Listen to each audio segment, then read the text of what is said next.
UAP are airborne objects that, when encountered, cannot be immediately identified. With regard to the importance of transparency, the Department is fully committed to the principle of openness and accountability to the American people. We're going against the wind. The wind's 120 knots from the west. Oh my gosh, dude. U.S. Navy personnel recorded what appears to be triangles, some flashing. The video was taken through night vision goggles with a single lens reflex camera. Well, I mean, it's a pretty high-profile incident. I don't claim to be an expert. You're the guys investigating it. I mean, who else is doing it? There's a whole fleet of them. Look on the ASA.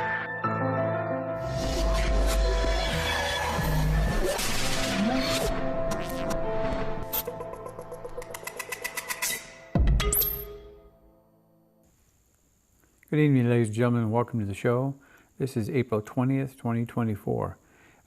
Before I begin the show, as I always do, this is dedicated to those who have been ridiculed, made fun of, and dragged through the media for the past 76 plus years. Before I begin the show, I'd like to show you something, and I hope you can actually see this.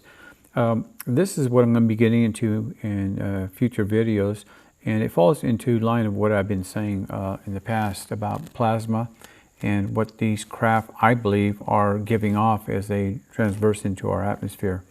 There's a lot of controversy about it, but there's a lot of new ideas about plasma drives and actually plasma engines. So I'll get into that in the future.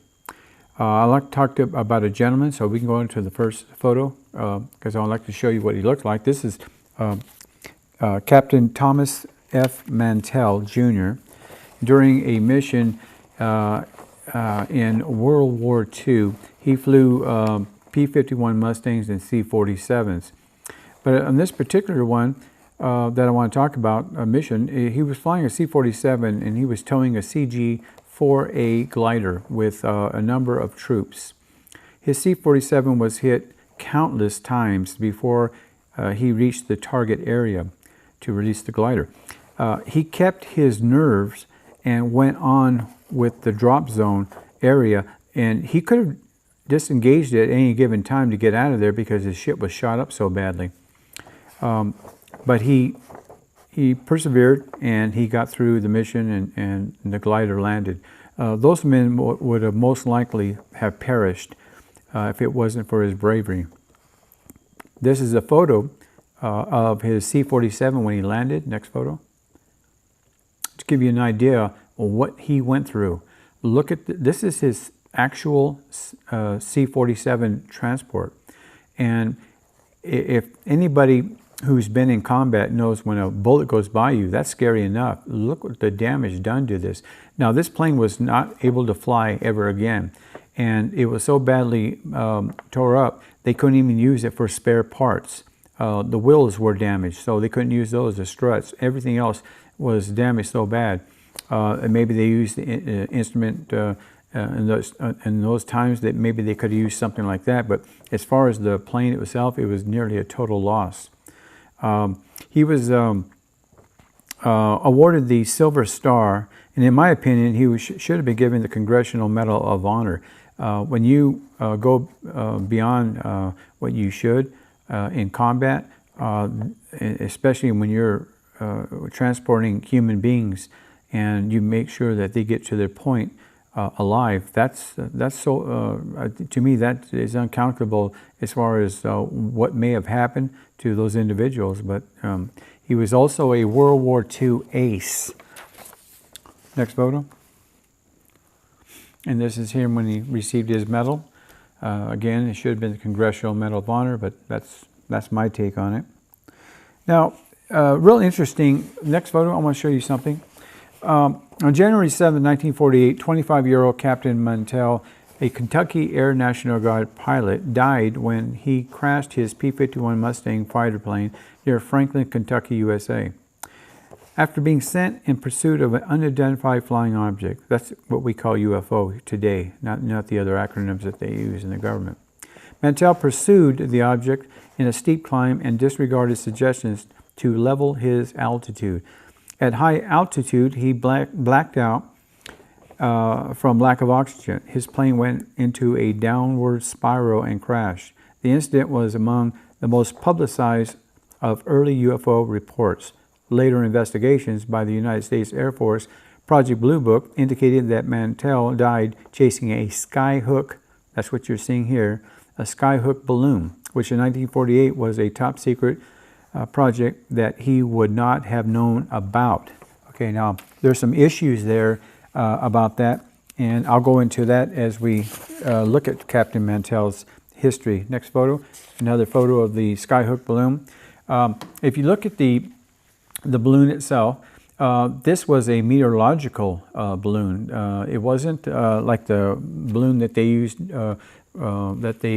as an excuse for the crash at Roswell, where they said it was a mogul balloon, which carries sensitive instrumentation to listen for Soviet atomic blast. This one was meteorological. So there are two different types of balloons, and what you see in the bottom there is a box that has instrumentations in it. It's not big enough to hold a person or persons in it, but nevertheless, that's what this was. Next photo. He was given directions to, as the squad leader of 4 P-51 Mustangs, to go up and take a look at it. And in my view, this is what he probably saw. Next photo. This is what he described, and the 2 other pilots described very, very similar things. This is what I think he saw. Next photo. And this gives you an idea of the size in comparison to the P-51 Mustangs. The 2 pilots, there was 4, but the first one in the very early stages of it went back to the airport to get gassed up because he was running low. Later on, when they got close to it, the other 2 asked permission to go back and be reloaded and armed, in which they did. So Captain Mantell was on his own. Unfortunately, next photo. Unfortunately, what happened was Captain Mantell, as they said, crashed from lack of oxygen. There are different stories about it, different controversies about it, and you have to make up your mind what you think it is. As far as the actual accounts, there are a lot of accounts from people who were there, who actually saw the crash site. And you can actually see from the next photo here, you can actually see people standing around his actual crash. Now, some accounts say that people saw the wreckage up close, as you can see, and they had seen holes in the plane, as if it had been riddled with machine gun bullets. In those days, you got to remember, this is 1948. You had Flash Gordon, you had Buck Rogers, and what did kids talk about all the time? Ray guns. So that was suggested, that maybe it was hit by a ray gun. There's a lot of controversy about that in itself. They dropped that really quickly. The reason why is because of the fact that, yeah, you have little toys that kids said were ray guns, but when you're seeing something that you can't explain, for instance, his plane coming down in flames and then crashing, I didn't see any signs of an explosion. I didn't see any fire on any of the photos. I just showed you 3 of them, but it didn't show any kind of fireball, which is kind of interesting. But another interesting part about this whole matter here is what Thomas Mantell said in his last 2 transmissions to the control tower. Now, to be fair, they said that it was garbled, his last conversations with the control tower, and the second to last of the 2, he said, the first of the 2, he said, it looks like there's people in the UFO. He said he saw people in the UFO. Now, the next one, his plane was actually falling from the sky when he sent this message out, and he said, "My plane is on fire." Now, the only way a plane can be on fire is if it's been shot at, and this is where the ray gun came in. This is where a possible plasma cannon hit him, electromagnetic accelerator hit him, a projectile, some type of experimental weapon that we would consider experimental weapon, but not to the aliens themselves. But some kind of projectile had to have hit him to blow up his plane. And at the time, the Army Air Force was adamant about keeping these things a secret because they didn't want to frighten the people, that there's some force out there that had something that could actually bring down a fighter and a World War II hero at that. But in the 40s and 50s, you had these different shows on that got kids' attention, it got the parents' attention, saying that, wow, look what we're going to have in the near future. But these aliens are using it right now on us. And there was a lot of uneasiness during that time because this is one of the most publicized incidents as far as UFOs are concerned. When this incident happened, it was all over the news, and every day people were hearing about it. But now, and as far as the body itself, in some accounts they say that his body was still in the cockpit. You could see him clearly, but of course they wouldn't let the people see him because they covered him up. But why would you bury a body in a lead coffin? Did he emit radiation, his body? Was it emitting radiation for them to do that? Possibility. If he was hit by an EMP, an EMP will not damage or hurt a body. It won't affect it. It will affect electronics and actually bring a craft down. But it had to be something else to give him that much radiation for him to be emitting it. Next photo.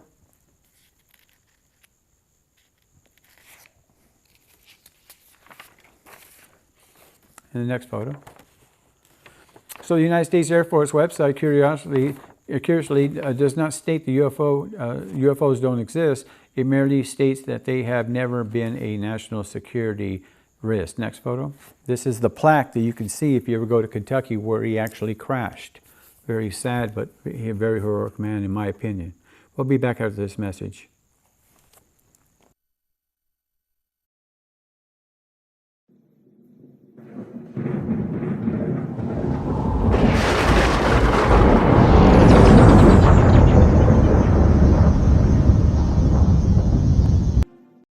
Hi, I'm Joseph, the host and creator of UFO We Want to Know.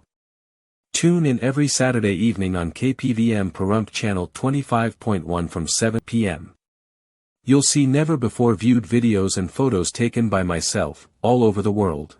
Thank you for watching. UFO We Want to Know, and remember, yes, they are out there. Thank you for staying with us. On this one here, I got one video and 19 photos to show you. I got some interesting information, so let's get on with the video, and we'll play it a few times for you. And what I want to get into is remember a couple of videos back I was talking about these astrophysicists who, there were 3 of them particularly, who were talking about how if alien life was to ever get here, they would use the same physics and mathematics that we do. And I was reading a lot of the comments, and they got a lot of backpedaling on it. What you're looking at here is an object that is going back and forth, something fighter jets cannot do. I've never seen a fighter jet be able to go back and forth like this. This craft, we're going to be looping this quite a few times here because we want to get through it, but I did stop motions as it was traversing through the atmosphere. Now, it looks like there's one object here, but in some pictures, actually 2 objects appear side by side. So are they just maneuvering around, playing games up there? I don't think intelligent beings would do that, but this craft did. Anyway, the astrophysicists claimed that, and my question to them would be, if they used our human physics, and of course I always throw the human part in there, if they used our human physics, and they were able to accomplish these maneuvers, something we cannot do. The best pilots in the world can pull 9 Gs. The crafts can probably go to 15 Gs before they fall apart. But these are pulling a lot more Gs than 9. I can guarantee you that because this was taken in slow motion. Have you seen this in regular motion? It's incredible. incredible the way it maneuvers. Now, we slowed it down a tad here so you can actually see the maneuvers, but watch it as it comes in and then starts going around, back and forth like it's changing its mind. And it seems to be circling for some apparent reason. Maybe it's waiting for orders to, you're going to go here, you're going to go there. Unfortunately for him, I caught him in the sun's view. Now, whenever they get near the sun, for those of you just joining us, whenever they get near the sun, you're able to see them. They seem to disappear when you get around the dark shaded areas, and that's because they're not illuminated anymore. But when they come into that aurora you do see around the sun itself, that's when we can actually see them. So my question again to these astrophysicists, and bravo for getting your degree. One of them, I understand one of them has 3 degrees, and that's great. But I'm sure that on any of those degrees, they didn't go to the University of UFO, because there's no such college you can go to study UFOs. Celestial objects, yeah, but not UFOs. So with that, this will be the last loop, and then we'll go on to the photos. We got actually 19 to show you. And this is the first one, but this is when I caught it going forward, actually from left to right. And I'll go ahead for the next photo and explain a little bit about it. See, it looks like there's 2 of them now, but they were in tandem, very tight knit. And these UFOs don't have a problem doing these fantastic maneuvers, do they? Next photo, close up of it, so you can see there's 2 objects there. And next photo. So it's interesting that you can see 2 objects. On the next group, we're going to show you the difference. Next photo. And then the last photo. And that's a close-up of it. And it seems to me that these objects can maneuver as a single unit, or maybe they're flying together like we do with our fighter jets. Let's go into the next group. Again, as you can see here, there's only 1. Next photo. As you can see it. Now, this was taken on April 6, 2024 at 10:44 a.m. And it was, of course, as I said before, taken in slow motion. Next photo. Next photo. It started to bring on a shape that reminded me of the Glocke, the bell of World War II. The reason why I was showing this one here. Now, a lot of people are saying, well, you keep showing a lot of these singular ones out there, but the whole idea is to show you that when you think there's just one and then it ends up being 2, that's an interest to me. Next photo. And then the last, I believe it's the last photo. Take a look at this. It looks kind of like a bell, doesn't it? Depending on how fast this particular object was traveling, they take on different shapes and sizes. A lot of now, when I was reading about these astrophysicists, they were talking about celestial objects that they had studied for so many years, that these objects that we're showing as UFOs are merely particles that are in our atmosphere. And another asinine excuse for an answer. If you're going to get into the UFO phenomenon, and I'm talking about scientists here, if you're going to get into UFO phenomenon, you have to study it, and you have to study it with an open mind. If you're going to apply what you think you're seeing, and you're saying, oh, that's this because of this or because of that, you have to open your mind. Okay, you're only using a part of your brain, evidently, because if you're, and I know that I'm knocking scientists again, but it upsets me the fact that I spend 15 to 16, 17 hours a day studying what I'm looking at. And as an analyst for 25 years, chemical analyst, I understand how you take a subject and you slice it, dice it, and you understand its ability to perform at different levels of evolution. if you're going to be adding chemicals to another chemical, you see a difference, and then you analyze that. I've done that 25 years. Scientists here, the astrophysicists in this case, they take a UFO and they try to analyze it like they're looking at a comet or an asteroid.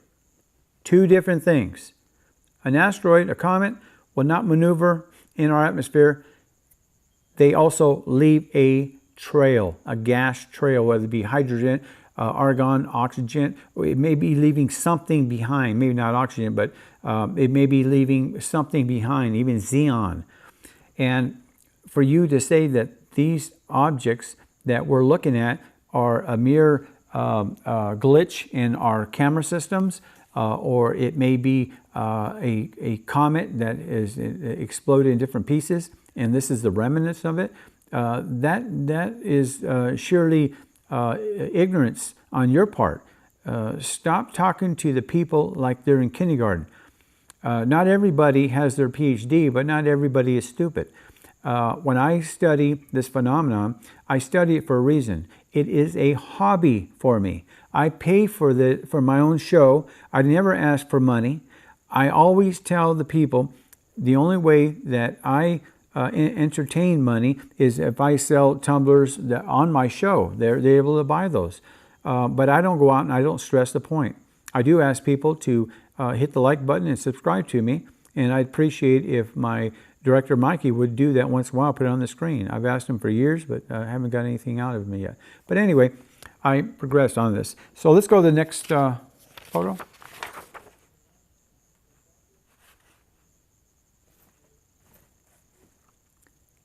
Again, now this was turning, going left. Next photo. Again, we got two objects again. Two objects again. Remember, the last batch of photos, there were just one. So where did the other one go? I watched it, you watched it several times, and this is what was up there. It never took off. It didn't come back. So this is the same UFOs, two of them. Next photo. Now, when they come in on this particular one, this was on the last maneuver from right to left, and I noticed something about this. They started to get elongated for some reason. Maybe they were about to go up, and they hit the dark area, so I couldn't see them anymore. Next photo. As you can see, they're getting larger and larger, but when they seem to be far away, they seem to be dots. And unless they got closer to me as I was videotaping it, they're going so fast. And again, like I said, this is in slow motion, that maybe they were getting closer to me. Next photo. And as you can see, a little bit of blurriness. I couldn't change this. I tried my best. I remastered it 3 times. I couldn't get any sharper than this. Again, maybe they got closer to me, sending out electromagnetic fields, the plasma, wherever they were using. It could even be the discharge of maybe the inertia inside the craft to protect the occupants inside. Maybe that's the reason why they look like this, very agitated actually. And I believe this is going to be the last photo of it. As you can see, I tried to remaster it so we could get a better look at it. I didn't have much luck. I did it 3 times.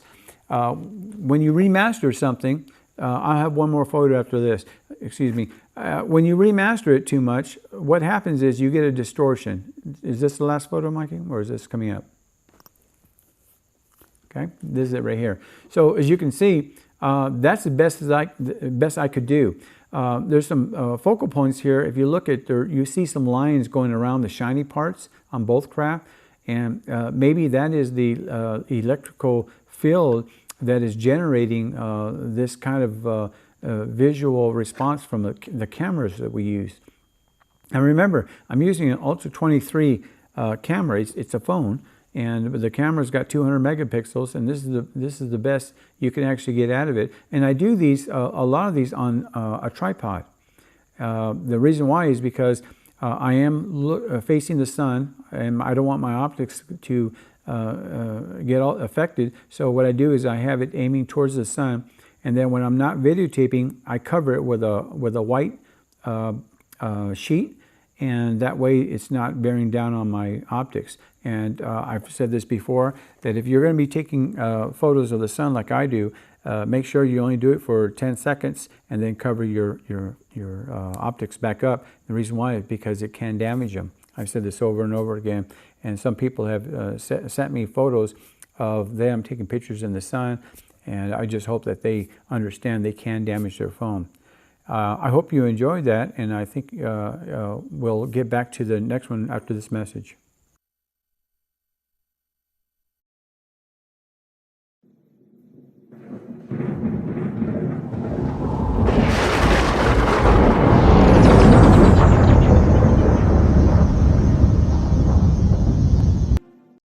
Hi, I'm Joseph, the host and creator of UFO We Want to Know. Tune in every Saturday evening on KPVM Pahrump channel 25.1 from 7 p.m. You'll see never-before-viewed videos and photos taken by myself, all over the world. Thank you for watching. UFO, we want to know and remember, yes, they are out there. Thank you for staying with us. We have 2 videos and 12 photos to show you in this one, so let's get on with the video. And you have to excuse me, when I was ending my last segment, I was running out of time. I was looking at the timer, and I couldn't get the words out. What you're looking at here is a UFO who was going quite fast. We had to slow it down. This UFO is going from left to right. It was taken on March 31st, 2024 at 3:25 p.m. in slow motion. Now, you're noticing I'm not taking a lot of them in super slow motion, and the reason why is because if I do it in super slow motion, I'll get very few UFOs. But taking them in slow motion, I get a lot of UFOs. If I take them in regular motion, they're going by so fast that I would literally have to have equipment to slow it down. And it's very, very time consuming. But what you're seeing here is a UFO streaking across the sky. And the reason why I'm showing you this is because the end results, when I took a stop motion on it, I took several of them, but I picked one out to show you. And it's very interesting what these craft look like. You know, we talk about aerodynamics and all this, and today's aircraft are getting more and more aerodynamic as evolution goes with our military aircraft. And even our passenger planes, you're seeing a lot of them being more and more streamlined. On these UFOs, they don't need aerodynamics to play a part in going through our atmosphere. I think it's just, again, asinine for scientists to say that you need aerodynamics to fly in our airspace, and yet these craft are doing it not using aerodynamics. I've said this, and I'll say it again. I believe with the technology that these craft possess, they can fly a brick. And the reason why I say that is because a lot of Air Force pilots and actual naval aviators have said that they look like there's cubes up there flying. And they look like they're surrounded by some kind of, I don't want to say plastic, because I can assure you it's not plastic, but some kind of a clear film around the object. That tells me that they can fly a brick, because it doesn't matter what shape the craft is in, they have some kind of force field around it. And I think that that is so true, because if they are flying and making fantastic maneuvers, and this would be the last loop, they have to have conquered inertia to such a point where they can actually make right-angled turns so fast that a human pilot would die instantly. Next photo. You can see where it is from the sun there, and I want to show you as we get closer. Next photo.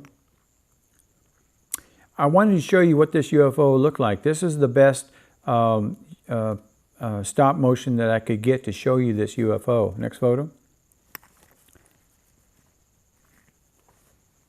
As we get closer to him, or her, or it, not knowing what their species are, we don't know if they're asexual, who knows.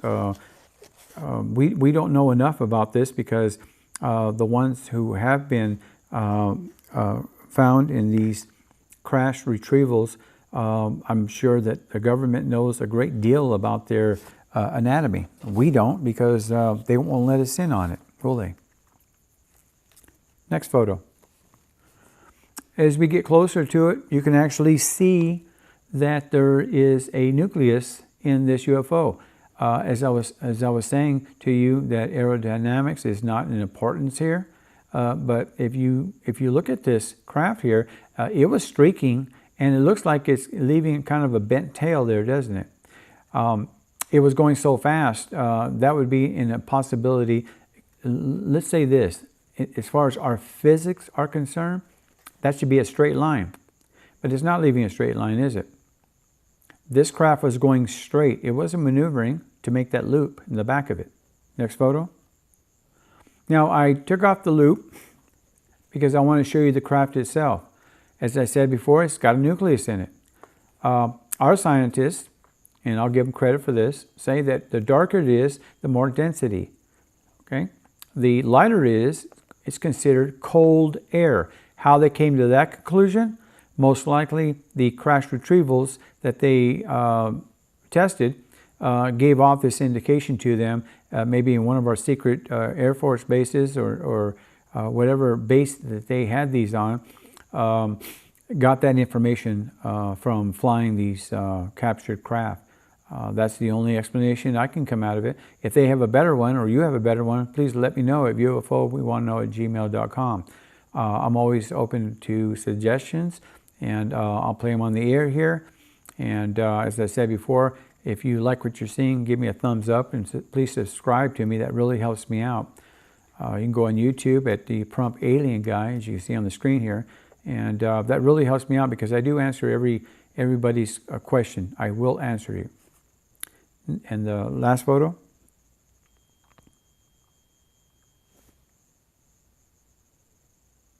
So again, I asked the question, what do you think this is? It's not an airplane. It's not a helicopter. It is a UFO. No other acronyms needed. It is a UFO, and it seems to, if we're talking aerodynamics, you would think it was going downwards from right to left. But this was going from left to right upwards. The bulk, the big part of it, is in the front. Okay? So aerodynamics is not needed. How many times do I have to say that? Let's go on to the next video. Okay? And what you're seeing here, ladies and gentlemen, is another UFO, very similar to the other one. And I want to, you have the other one in your mind, the way it looked, its nucleus and the way it looked. And I want to show you this one, how this one looked. We're going to loop this one a few times so you can actually get a grasp of it.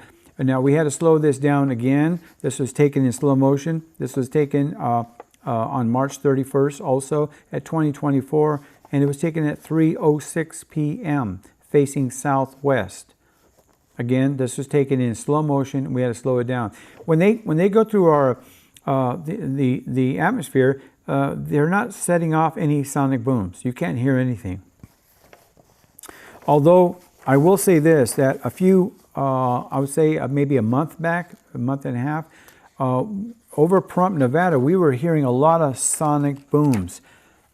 We didn't hear any airplanes going over, any jets going over, but we heard what seemed to be booming sounds. And I went out and I searched the skies using 2 pair of dark sunglasses. I do that quite often because I don't have very good eyesight, as you all know. And I went out there and I looked and I stared. If you stare at a blue sky, you can see things flying around if you stare long enough and you concentrate enough. And in some cases, that's how I found a lot of these probes that I've been showing you for the last few videos. I've been showing you a lot of probes. They're around my property. You've seen my house. You've seen my tree line. It's proof positive that there are probes in and around Pahrump, Nevada. And as many as I find, it can't be a coincidence and they're not airplanes because I watch them. And if it was a jet airliner, flying low, it would fall out of the sky because they're not moving. And in a lot of cases now, because I know how to do it, I actually watch these craft before I start videoing, because if they are jets, because we have low-flying jets fly over, I would say they're maybe 30 miles away, and I can see the fuselage. So I let them go. But if I look at something and I can't make it out because of the fact that maybe it's setting off maybe magnetic waves or something, then I'll start videotaping them, because a lot of them I catch, they're clearly jet airliners. But the ones that I catch that don't have wings, don't have elevators, don't have tails, those are the ones that I'm interested in, because those are definitely, they have to be some kind of alien craft. Let's go to the first photo after this one. And if you take a look, this is where I stop motioned it. And the reason why I waited is because I try to get the sharpest image I can. And I use a times 40 magnifier, and that's how I stop motion it. And that's how I get the best results. Next photo. You can see, trying to get rid of the sun's view so you can see more or less what we're looking at here. And next photo.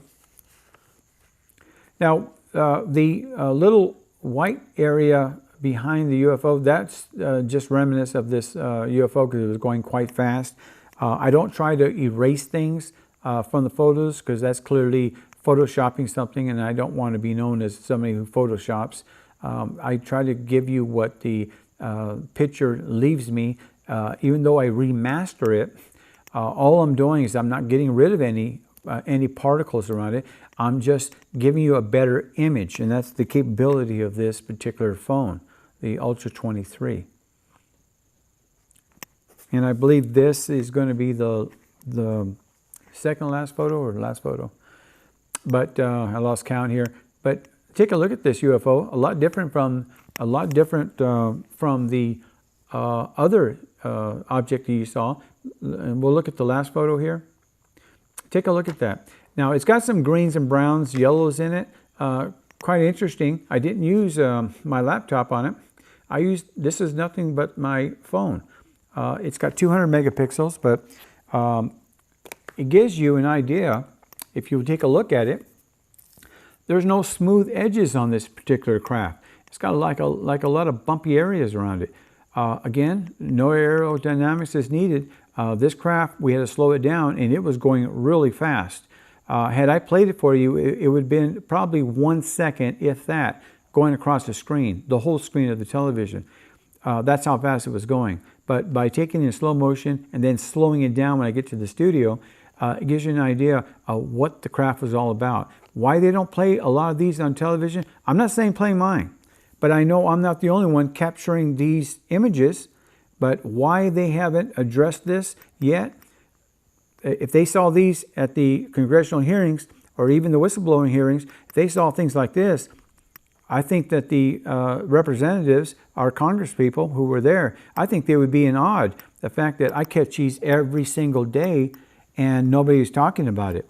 I'm not getting that many views. I'm not getting that much exposure, evidently. But they're out there, and you're welcome to send this in to anybody. I won't say anything about it. We'll be back after this message.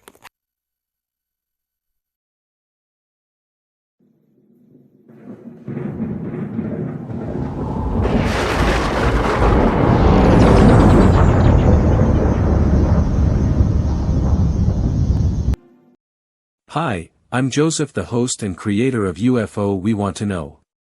Tune in every Saturday evening on KPVM Pahrump Channel 25.1 from 7 p.m. You'll see never-before-viewed videos and photos taken by myself, all over the world. Thank you for watching. UFO, we want to know and remember, yes, they are out there. Okay, we're back. We have to get to our videos real quick. I've got 3 videos here. And what's interesting about it, 2 videos. What's interesting about this is you're going to see some UFOs here that are going to be real incredible to look at. So let's get on with the first video. Now at 20 seconds, you're going to see a large UFO come straight up. And then 2 seconds after that, one comes out of the cloud in the upper right of the clouds there near the sun.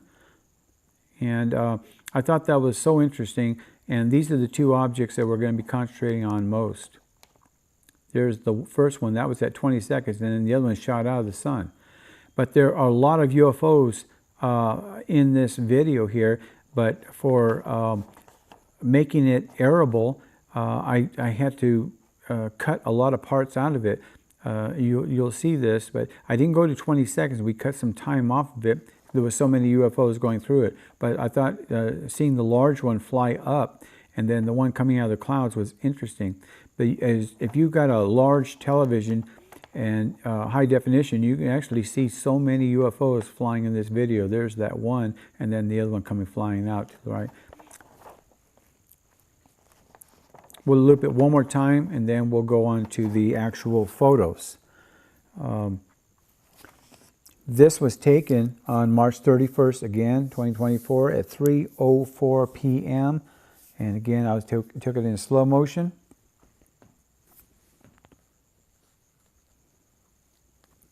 There was, my notes show that there was a lot of UFOs in this video, and quite interesting that the UFOs were plentiful in one day, and some days you get just one. I go out there and take 20 videos out there, and I'll just get one. So we can go to the first photo after this. And there's the one you saw, the large one going up. Next photo. And next photo. And believe me, this is not a paper bag flying in the wind. This was a UFO. It was going really fast. Remember, I took it in slow motion, and we had to slow it down. If you don't slow it down, all you can see is a blur. It'd be like a glitch in the video. And I believe this is coming up to the second to last photo here. And the last. Take a look at this, ladies and gentlemen. This is a solid object, and it was flying through our atmosphere. You saw it for yourself. Now I took this one, and I took the other one that was coming out. And the other one is kind of odd because it looked like a bird at first when I first saw it. When I went back and used my optics, no bird. And the reason why I say that, because it came out of the clouds, and it was going fast, very fast. I told you again because I got such a response on my claiming that it was going Mach 200. This object seemed to be fluttering, going from right to left, downwards, and it looked like a bird if you slow it down, flapping wings, but that's electromagnetic charge coming out of it. So let's go to that. And that was it right here, and that's where I stopped it. Next photo. As you can see, it's not shaped aerodynamically, but it's going from right to left. So again, aerodynamics are not a factor in these craft. Next photo. A little bring it up. It looks like a peanut, doesn't it? Now, here's an interesting point on this. Take a look at the glow of it. Okay, that's the actual craft. And when you see the darkness around it, that's supposed to be cold air, according to our scientists. Now, maybe it's reversed because it's near the sun's ray that is illuminating it, that it changes the dynamics or the color spectrum, the light spectrum. That's a possibility. I would be interested to hear from scientists on that. Next photo. Can you see the dark area around it? Very clearly. But you can see the density inside, which is the glowing part. And again, I'll show you the last photo here. Again, they're not using aerodynamics, are they? So this is the last photo of it. A little colorization in there. And quite interesting enough on this photo here, it was going sideways. It wasn't going up or down, as you can see. It was going sideways. No aerodynamics needed in this one. So let's go to the next video. And here's one that's really very, very interesting. This was taken on March 31st, also 2024 at 3:04 p.m. Now, what I did was I changed from day to nighttime so you get a better idea of this particular UFO. At 16 seconds, a large UFO comes out of the sun's upper right and then down left. We'll loop this a few times so you can see it. Now in this one here, there are so many UFOs flying around it. I asked my director Mikey to play it through the whole time and don't cut anything. And the reason why I want to do this is because for those of you who are interested in seeing UFOs in this setting here, don't forget, this should have been like the previous video in the daylight, but I made it a nighttime by going through black and white on my phone. It gives me that capability to turn day into night, night into day, because I got ultraviolet in it, or infrared, and it shows me night vision. So I can do both here and there. Take a look at this craft. It's making look at the maneuver it's making. That's far up there. That is not next to my lens. That is far up there. And as you can see, all the UFOs, the little smaller ones, they're flying all around the sun's ray. And again, this is taken at 3:04 p.m. And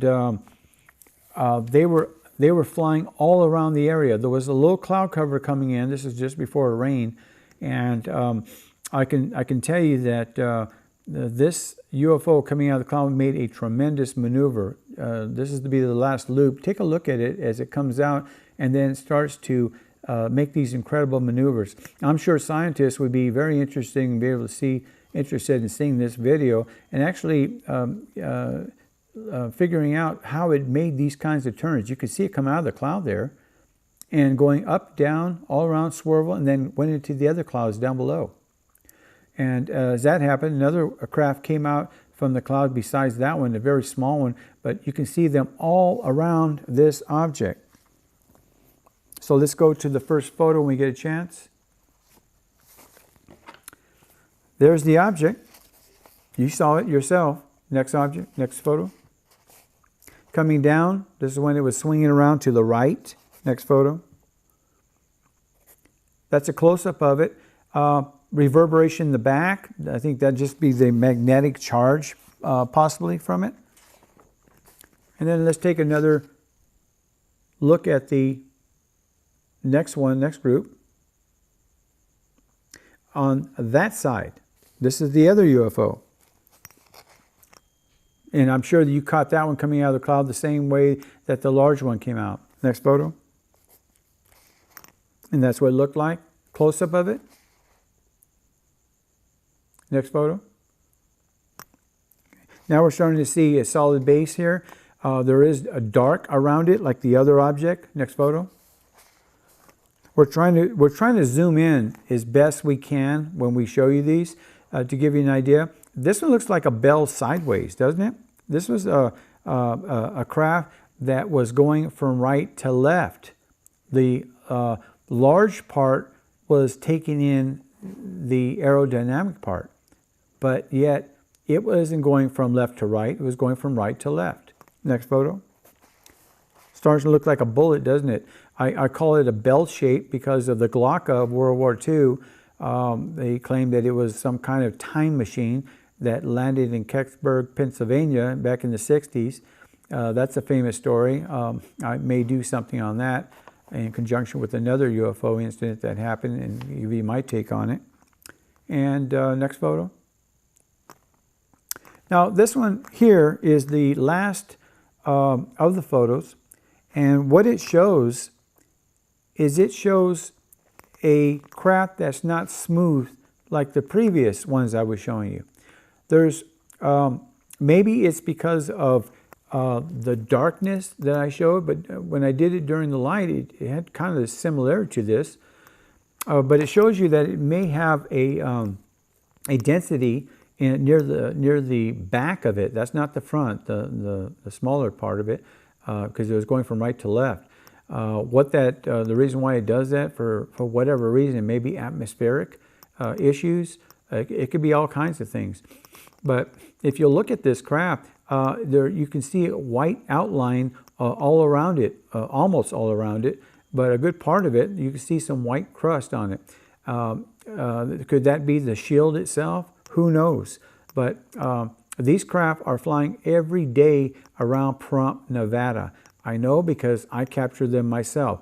I have not shown anybody else's videos or photos as of yet. I welcome you to send it in to me. You can talk to me at UFO @gmail.com and let me know you have something. There are people who have talked to me about their UFO experiences, and also a couple of people have actually sent me videos. I have no problem showing those photos in the future. I just got to make sure that I get everything legal, because I don't want to misrepresent myself or the studio here. You got to be careful on that, and I got to find out legally how that could be done, and I'll show you their videos without a problem. With that, let's go on. That would end the show, and I want to get on to an announcement that I think is so important for you, the viewers out there. If you have something you want to do tomorrow, this is Sunday, April 21st, is the Craft Festival at Tivoli Village in Summerlin. You've heard me talk about this festival before. I frequent it quite a bit. It's a really great show. Best of Las Vegas winner of LV craft shows, local artists, unique gift vendors, local foods, dog friendly, over 70 vendors, 5 great food trucks is what's included in this paperwork that I have here. Tomorrow, April 21st from 10 to 4, free parking, free admission, located on Rampart across from the Suncoast Casino. I'm going to be there, and I'm joined by the tumbler lady. I have my tumblers there that you can purchase if you'd like to help me support the show. As I told you before, I do everything myself. I'm a one-man operation, but I'd appreciate it. I try to make my tumblers look as good as they could, so you can show them off to your friends and family. But with that, I'd like to say thank you for joining the show, and I'll see you next week. Thank you so much.